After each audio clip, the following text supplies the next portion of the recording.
Hello everyone, I am Khushboo Tak and welcome to all of you आपका अपना channel शिक्षा mission. तो आज की क्लास में हम देखेंगे कि अर्थ की शेप की वजह से ग्रेविटेशनल एक्सेलरेशन किस टाइप से वेरी होता है।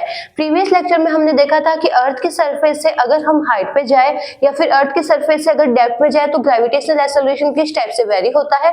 अब आज हम देखेंगे शेप की वजह से ग्रेविटेशनल एक्सेलरेशन किस टाइप से वेरी होता है। तो स्टार्ट करते हैं क्लास को। अब very good morning to all of you. तो यहाँ पे अगर हम अर्थ का शेप देखें तो अर्थ का जो शेप है वो हमें एकदम परफेक्ट स्फीयर नहीं मिलता है। अगर यहाँ पे देखें तो इक्वेटर साइड पे हमें जो लेंथ होती है या फिर यहाँ पे सेंटर से इसकी जो डिस्टेंस है वो आपको क्या मिलती है, थोड़ी ज्यादा मिलती है। और पोल साइड से जो सेंटर की डिस्टेंस होती है वो आपको कम मिलती है। जो स्फीयर होता है, अगर स्फीयर को अगर आप पोल साइड से थोड़ा सा प्रेस कर दो तो इक्वेटर साइड की लेंथ क्या हो जाएगी, बढ़ जाएगी। तो एकदम अर्थ का जो शेप है वो परफेक्ट स्फीयर ना होकर क्या है, इक्वेटर पे उसकी जो थोड़ी सी लेंथ है वो क्या मिलती है, आपको ज्यादा मिलती है। अब अपन देखते हैं जो ग्रेविटेशनल एक्सेलरेशन आपको सरफेस पे कितना मिलता है, gm/r², जहाँ पे r क्या होता है, r होता है सरफेस से सेंटर के बीच की डिस्टेंस। अब यहाँ पे हम देख रहे हैं कि इक्वेटर है, इक्वेटर पे आपको सरफेस से सेंटर के बीच की जो डिस्टेंस है वो आपको क्या मिलती है, ज्यादा मिलती है। और पोल पे ये जो डिस्टेंस है वो आपको क्या मिलती है, थोड़ी सी कम मिलती है। तो यहाँ पे अगर हम इसका रिलेशन देखें तो ग्रेविटेशनल एक्सेलरेशन के साथ में जो जो ये r है वो किस टाइप से लिंक है, ये इसके साथ में क्या है, इनवर्सली प्रोपोर्शनल है। स्क्वायर के इनवर्सली प्रोपोर्शनल है, डायरेक्टली प्रोपोर्शनल नहीं है। इसका मतलब क्या हुआ, अगर आप r की वैल्यू को बढ़ाओगे तो g की वैल्यू क्या हो जाएगी, कम हो जाएगी। अब r की वैल्यू आपको कहाँ पे ज्यादा मिल रही है, इक्वेटर पे। तो इक्वेटर पे एट इक्वेटर r की वैल्यू ज्यादा है। यहाँ पे जो सरफेस और सेंटर के बीच की डिस्टेंस ज्यादा है तो यहाँ पे जो ग्रेविटी हो जाएगी वो क्या हो जाएगी, कम हो जाएगी इक्वेटर पे। और अगर हम बात करें पोल की तो एट पोल पे r की वैल्यू आपको क्या मिलती है, थोड़ी सी कम मिलती है। अगर हम इक्वेटर से कंपेयर करें तो ये r की वैल्यू आपको कम मिलती है, पोल पे कितनी मिलती है, ये कम मिल रही है। तो वहां पे पोल पे जो ग्रेविटी होगी वो आपको क्या मिलेगी, ज्यादा मिलेगी। तो यहाँ से हम देख रहे हैं कि ग्रेविटी आपको ज्यादा कहाँ पे मिलेगी, पोल पे मिलेगी, इक्वेटर पे ग्रेविटी कम मिलेगी। तो हमें ये रिलेशन मिलता है, gravity at pole is greater than gravity at equator.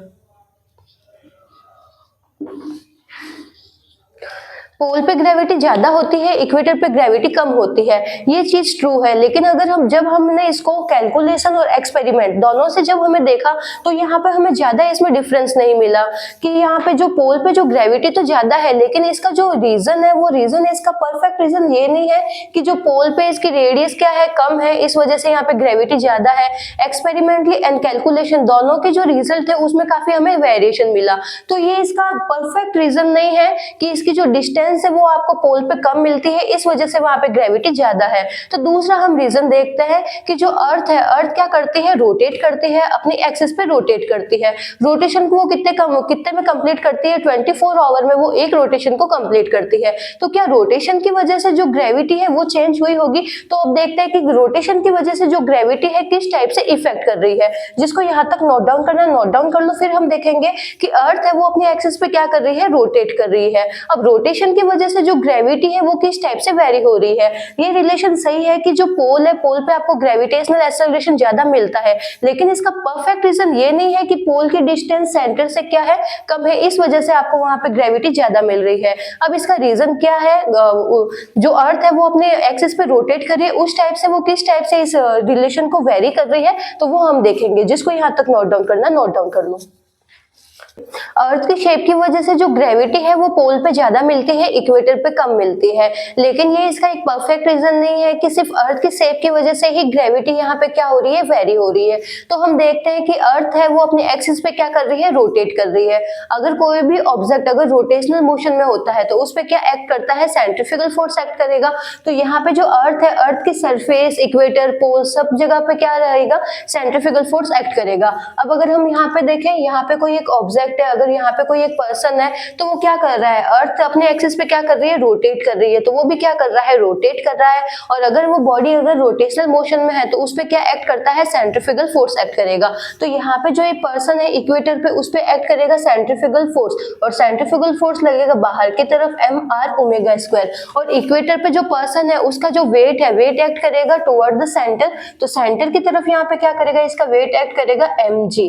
तो यहाँ पे हम देख रहे हैं, अब इसके यहाँ पे क्या है लग रहा है, दो फोर्स लग रहा है। सेंटर की तरफ तो एक्ट कर रहा है mg इसका वेट, और ये ऑब्जेक्ट क्या कर रहा है, रोटेशनल मोशन में है। तो रोटेशनल मोशन में क्या होता है, सेंट्रीफ्यूगल फोर्स लगता है। तो सेंट्रीफ्यूगल फोर्स लग रहा है, इस वजह से ये ऑब्जेक्ट क्या करेगा, बाहर की तरफ जाना चाहेगा। तो यहाँ पे जो इसका वेट है, जो इसका वेट इफेक्टिव ग्रेविटी है, वो यहाँ पे क्या हो जाएगी, थोड़ी सी कम हो जाएगी, क्योंकि जो ये ग्रेविटी है, ग्रेविटी को कैंसिल कौन कर रहा है, एम आर ओमेगा स्क्वायर। तो ग्रेविटी थोड़ी सी क्या हो जाएगी, कम हो जाएगी। तो जो इफेक्टिव ग्रेविटी है, इफेक्टिव ग्रेविटी हमें जो मेन ग्रेविटी होती है उससे आपको क्या मिलती है, कम मिलती है। अब यहाँ पे हम देखते हैं कि जो अर्थ है वो अपने एक्सिस पे क्या कर रही है, रोटेट कर रही है। रोटेशन की वजह से ऑब्जेक्ट क्या होता है, बाहर की तरफ मूव करेगा। तो बाहर की तरफ मूव होता है तो हमें फील क्यों नहीं हो रहा है कि हम बाहर की तरफ जा रहे हैं। इसका आप रीजन देखते हैं कि जो ओमेगा है, ओमेगा की वैल्यू आपको क्या मिलती है, 2 पाई अपॉन टी। अब यहाँ पे अगर हम कैलकुलेशन देखें तो 2 पाई की वैल्यू आप रख दोगे 3.14, और टी क्या हुआ, टाइम पीरियड। एक रोटेशन को कंप्लीट करने में अर्थ को कितना टाइम लगता है, 24 आवर्स। तो 24 आवर्स को आप कन्वर्ट कर दो, टाइम लगता है 24, और इसको आप कन्वर्ट कर दो सेकंड में। तो 24 आवर्स में मिनट कितने हुए, 60, और 60 मिनट को कन्वर्ट करो सेकंड में, तो ये हो गया सेकंड में कन्वर्ट हो गया। तो अब यहाँ पे आपको यूनिट किस में मिल गई, रेडियन पर सेकंड में। तो यहाँ पे जब आप इस टर्म को सॉल्व करोगे तो आपके पास में आंसर आएगा 7.27 इंटू 10⁻⁻5 रेडियन पर सेकंड। तो अर्थ अपने एक्सिस पे रोटेट तो कर रही है, लेकिन उसका जो रोटेशन है, उसकी जो एंगुलर वेलोसिटी है, एंगुलर वेलोसिटी आपको कितनी दे रखी है, 7.27 इंटू 10⁻⁵ रेडियन पर सेकंड। मतलब जो ओमेगा है, ओमेगा की वैल्यू क्या है, बहुत ही स्मॉल है। और ओमेगा की वैल्यू बहुत ही स्मॉल है, इस वजह से हमें फील नहीं हो रहा है कि हम जब यहाँ पे जो अर्थ है, अर्थ रोटेशन कर रही है, तो हमें बाहर की तरफ किसी भी तरह का फोर्स एक्ट नहीं हो रहा है, क्योंकि यहाँ पे जो एंगुलर वेलोसिटी है, एंगुलर वेलोसिटी की जो टर्म है वो बहुत ही स्मॉल है, इस वजह से हमें यहाँ पे एंगुलर वेलोसिटी फील नहीं हो रही है। लेकिन एक्चुअल में देखें तो एक्चुअल में एंगुलर वेलोसिटी यहाँ पे है तो सही, इस वजह से यहाँ पे क्या लगेगा, सेंट्रीफ्यूगल फोर्स लगेगा, और सेंट्रीफ्यूगल फोर्स लग रहा है बाहर की तरफ। इसका कुछ कंपोनेंट क्या कर रहा है, इसको कैंसिल आउट कर रहा है। तो जो इफेक्टिव ग्रेविटी है वो आपको नेट ग्रेविटी से क्या मिल रही है, कम मिल रही है। तो इफेक्टिव ग्रेविटी कम है, लेकिन इसका जो डिफरेंस है बहुत ही ज्यादा नहीं है, क्योंकि यहाँ पे आप देखो जहाँ ओमेगा है, ओमेगा का स्क्वायर हो रहा है, ओमेगा ऑलरेडी इतना छोटा है, जब आप इसका स्क्वायर करोगे तो ओमेगा क्या हो जाएगा, बहुत ही छोटा हो जाएगा। तो यहाँ पे ओमेगा स्क्वायर की वैल्यू बहुत ही छोटी हो जाएगी, इस वजह से हमें ये इतना ज्यादा फेल नहीं हो रहा है। अब अगर यहाँ पे देखें हम पोल पे, तो पोल पे आपको क्या मिलती है, आर की वैल्यू। अगर हम पोल पे देखें तो पोल पे ये रोटेशन किस टाइप से होगा, इस टाइप से होगा। इक्वेटर पे देखें तो इक्वेटर पे ये रोटेशन किस टाइप से होगा, इस टाइप से होगा, इस सर्कल में ये रोटेट करेंगे। पोल पे जो रहेगा, पोल पे क्या करेगा, इस सर्कल में रोटेट करेगा। इक्वेटर है, इक्वेटर पे वो इस सर्कल में रोटेट करेंगे। यहाँ पे वापस पोल पे देखें तो इस सर्कल में रोटेट करेंगे। तो जो ये आर है, आर भी क्या हो रहा है, वेरी कर रहा है, एक्सिस के अबाउट रोटेट हो रहा है, इस एक्सिस के अबाउट रोटेट हो रहा है। तो पोल पे देखो तो पोल पे आर की वैल्यू भी कम हो जाएगी। इक्वेटर पे देखो, इक्वेटर पे आर की वैल्यू ज्यादा हो जाएगी। तो जो सेंट्रीफ्यूगल फोर्स है, वो सेंट्रीफ्यूगल फोर्स ज्यादा आपको कहाँ पे फील होगा, इक्वेटर पे। क्यों फील होगा, क्योंकि आर की वैल्यू, इसका जो यहाँ पे रेडियस है, रेडियस क्या हो जाएगी, ज्यादा हो जाएगी इक्वेटर पे। तो यहाँ पे जो सेंट्रीफ्यूगल फोर्स है वो ज्यादा फील होगा, और पोल है, पोल पे जो सेंट्रीफ्यूगल फोर्स है वो कम फील होगा। सेंट्रीफ्यूगल फोर्स क्या कर रहा है, जो इसका वेट है, वेट को कम कर रहा है। तो यहाँ पे इसके ये ज्यादा वेट को कम करेगा, मतलब यहाँ पे इफेक्टिव ग्रेविटी आपको क्या मिल जाएगी, कम मिल जाएगी। अब यहाँ पे हम देखते हैं कि जो ये इक्वेटर है, इक्वेटर से थीटा एंगल हम जाते हैं यहाँ पे। अब अगर हम यहाँ पे देखें तो यहाँ पे जो ये पर्सन है वो क्या करेगा, इस सर्कल में रोटेट करेगा। यहाँ पे जो सर्कल बनेगा उसके अबाउट क्या करेगा, ये रोटेट करेगा।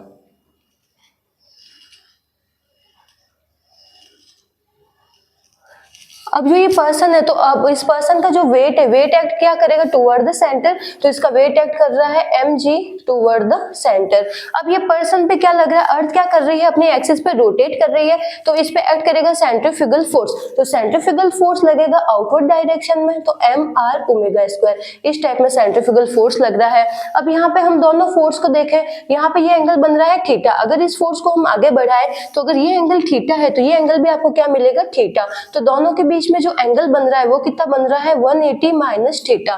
तो जो वेट है और एम आर ओमेगा स्क्वायर, दोनों के बीच में जो एंगल बन रहा है वो कितना बन रहा है, 180 माइनस थीटा। इसको हम बाहर देख लेते हैं।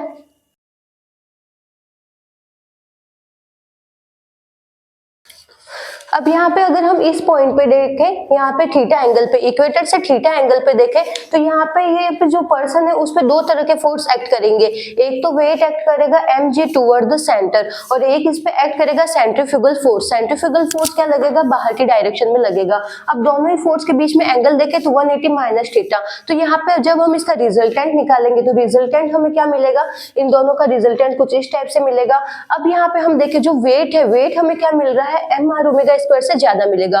क्यों मिलेगा अब देखते हैं। तो जो एम आर ओमेगा स्क्वायर है, तो ओमेगा की वैल्यू हमने देखी कैलकुलेट की, एंगुलर वेलोसिटी आपको कितनी मिलती है, इतनी मिलती है 7.27 इंटू 10 टू द पावर -5। अगर हम इसका स्क्वायर करेंगे तो ये वाली जो टर्म है वो और भी छोटी हो जाएगी। अब यहाँ पे जो आर है, आर भी स्मॉल है, ओमेगा है ये भी स्मॉल है, तो यहाँ पे जो ये वाली टर्म है आपको क्या मिलेगी, स्मॉल मिलेगी। जबकि यहाँ पे जो ग्रेविटी है mg है, इसका वेट है, वेट क्या मिलेगा, ज्यादा मिलेगा। तो ये वाली टर्म ज्यादा है, ये वाली टर्म इससे क्या है, थोड़ी सी छोटी है। तो यहाँ पे जो आपको नेट रिजल्टेंट मिलेगा, नेट रिजल्टेंट आपको किस साइड में मिलेगा, ये आपको मिलेगा mg की तरफ मिलेगा। तो नेट रिजल्टेंट आपको इस टाइप से मिलेगा।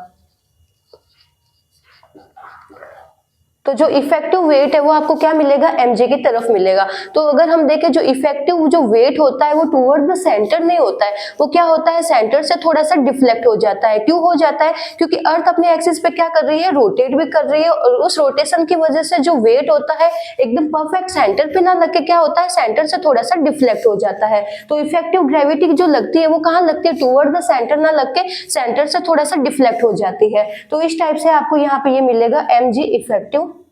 और इन दोनों फोर्स के बीच में एंगल कितना मिल रहा है, 180 माइनस थीटा। अब अगर हम यहाँ पे इसका रिजल्टेंट निकाले तो हम यहाँ पे देखो m से सब कैंसिल आउट हो जाएगा, m से m कैंसिल आउट हो जाएगा। तो यहाँ से आपको क्या मिल रहा है,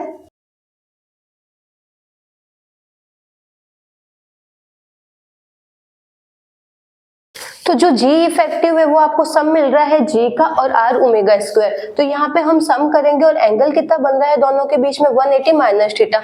यहाँ पे जो M था, M सब में कॉमन आ रहा था, तो M से M हमने क्या कर दिया, यहाँ पे सबसे कैंसिल आउट कर दिया। तो G इफेक्टिव आपको क्या मिलता है, sum of G plus r omega square. अब यहाँ पे हम इसका क्या करेंगे, वेक्टर सम करेंगे। वेक्टर सम करने के लिए हम क्या करते हैं, दो रिजल्टेंट का वेक्टर सम आप किस तरीके से करते हो, तो वो होता है r1 square plus r2 square plus 2r1 r2 cos theta. तो आपको एक आपके पास में एक वेक्टर तो मिल रहा है G और दूसरा मिल रहा है R ओमेगा स्क्वायर। तो दोनों का आप क्या करोगे, यहाँ पे इस फॉर्मूले को यूज करके यहाँ पे आप इसका करोगे वेक्टर सम।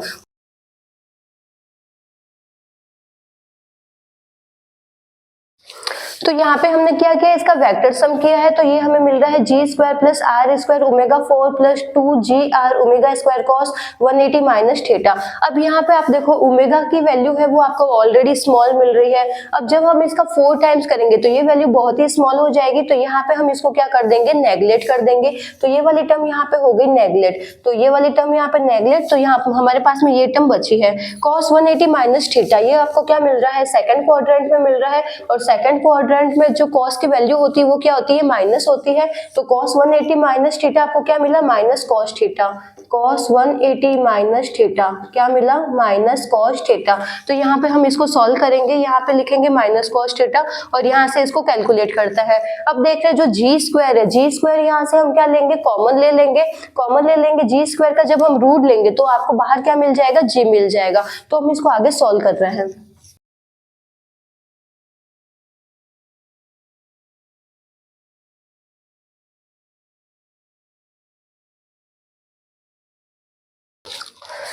यहाँ पे हमने क्या किया, ओमेगा 4 थी, ओमेगा 4 वाली टर्म तो यहाँ पे कैंसिल आउट हो गई। अब यहाँ से हमने क्या किया, जी स्क्वायर को कॉमन लिया, तो यहाँ से तो आ गया 1। कॉस 180 माइनस थीटा की जगह वैल्यू पुट करेंगे माइनस कॉस थीटा। अब यहाँ से आपको जी को कॉमन लेना था, तो यहाँ पे जी से मल्टीप्लाई और डिवाइड करेंगे, तो जी स्क्वायर तो आ गया कॉमन और अपॉन में क्या रह गया, ये जी। तो आपको ये वाली टर्म मिलती है। अब जब आप इसका रूट लोगे तो जी स्क्वायर का रूट आपको मिल जाएगा जी, और ये जो पूरी टर्म है उसके ऊपर पावर क्या आ जाएगी, 1/2 आ जाएगी। अब यहाँ पे हम एक अजम्पशन देखते हैं कि कि जो ओमेगा है, ओमेगा की वैल्यू बहुत ही स्मॉल है, तो अगर आप उसका स्क्वायर करोगे तो वैल्यू क्या हो जाएगी, और भी स्मॉल हो जाएगी।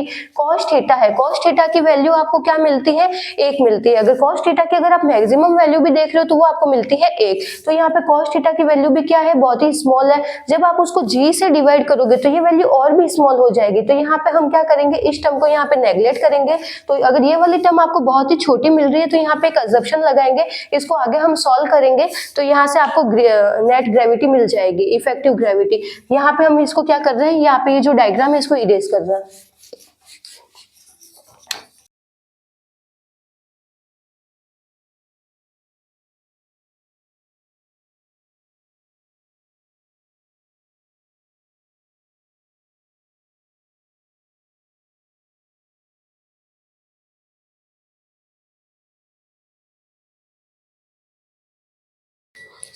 तो यहाँ पे हम क्या देखते हैं, एजम्पशन यहाँ पे हम देख रहे हैं जो ओमेगा है, ओमेगा की वैल्यू आपको क्या मिल रही है, बहुत ही स्मॉल मिल रही है।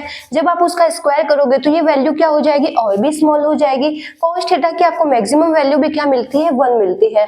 तो यहाँ पे इसकी पावर क्या आ रही है, 1/2। जब आप इसको सॉल्व करोगे तो ये पावर अंदर आएगी, इससे 2 से 2 आपस में कैंसिल आउट हो जाएगा। ये कब लगता है, जब आपको न्यूमरेटर की टर्म क्या मिलती है, बहुत ही स्मॉल मिलती है, तो आप ये वाला एजम्पशन लगाते हो।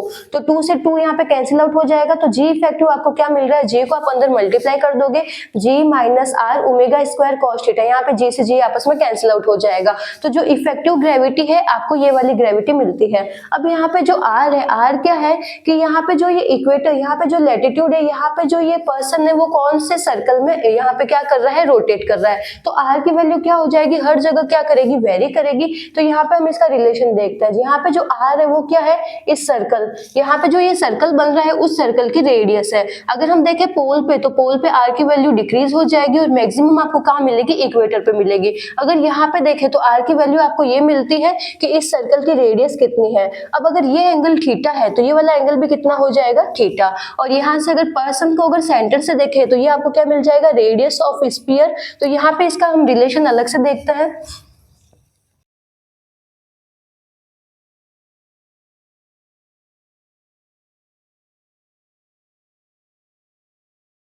हमने क्या किया, इक्वेटर से थीटा एंगल पे गए, यहाँ पे हमने देखा तो यहाँ पे जो ये सर्कल बन रहा है इस सर्कल में ये क्या करेगी, रोटेट करेगी।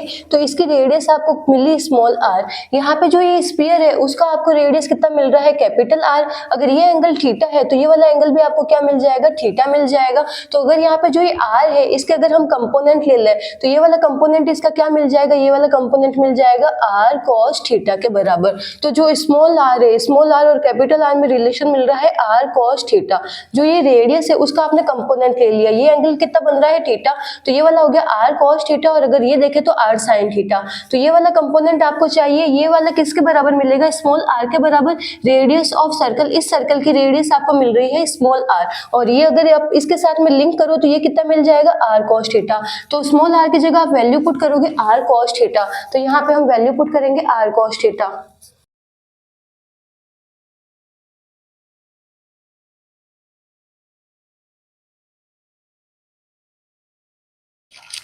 तो जब यहाँ पे ये जो सर्कल बन रहा है, इस सर्कल को अगर आप कन्वर्ट करते हो स्फीयर की रेडियस के साथ में, अर्थ की रेडियस के साथ में, तो आपको ये रिलेशन मिलता है g effective is equal to g minus r omega square cos square theta. अब ये हर जगह वेरी हो रही है। अगर आप यहाँ पे देख लो तो थीटा की वैल्यू डिक्रीज हो जाएगी, तो उस टाइप से इफेक्टिव ग्रेविटी को हम कैलकुलेट कर देंगे। तो जो ग्रेविटी चेंज हो रही है उसका परफेक्ट रीजन आपको क्या मिलता है, अर्थ का शेप नहीं मिल रहा है।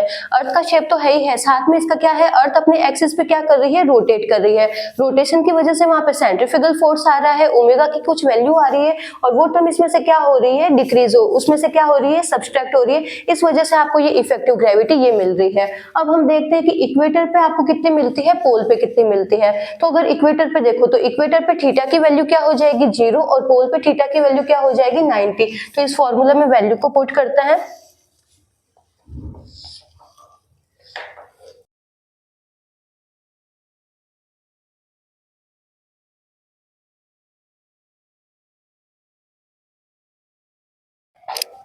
तो अब यहाँ पे हम इक्वेटर और पोल पे देख रहे हैं। इक्वेटर पे ये थीटा की वैल्यू क्या आ जाएगी, ये अब हमने यहाँ पे जो थीटा लिया है वो हमने इक्वेटर से मेजर किया है, तो इक्वेटर पे थीटा की वैल्यू 0 हो जाएगी। कॉस 0 की वैल्यू आपको क्या मिलती है 1। यहाँ पे आप वैल्यू पुट करोगे g effective is equal to g minus r omega square. तो इक्वेटर पे आपको ये वाली ग्रेविटी मिल रही है। अगर हम पोल पे देखो तो थीटा की वैल्यू क्या हो जाएगी, पूरी 90 हो जाएगी। कॉस 90 की वैल्यू क्या होती है 0 होती है। तो यहाँ से आपको ये वाली पूरी टर्म इसमें से सब्सट्रैक्ट हो जाएगी, तो जी इफेक्टिव मिल रहा है जी के बराबर। तो हम देख रहे हैं जो इक्वेटर है, इक्वेटर पे जो इफेक्टिव ग्रेविटी है उसमें से क्या हो रहा है, जो ग्रेविटी है उसमें से कुछ टर्म सब्सट्रैक्ट हो रही है।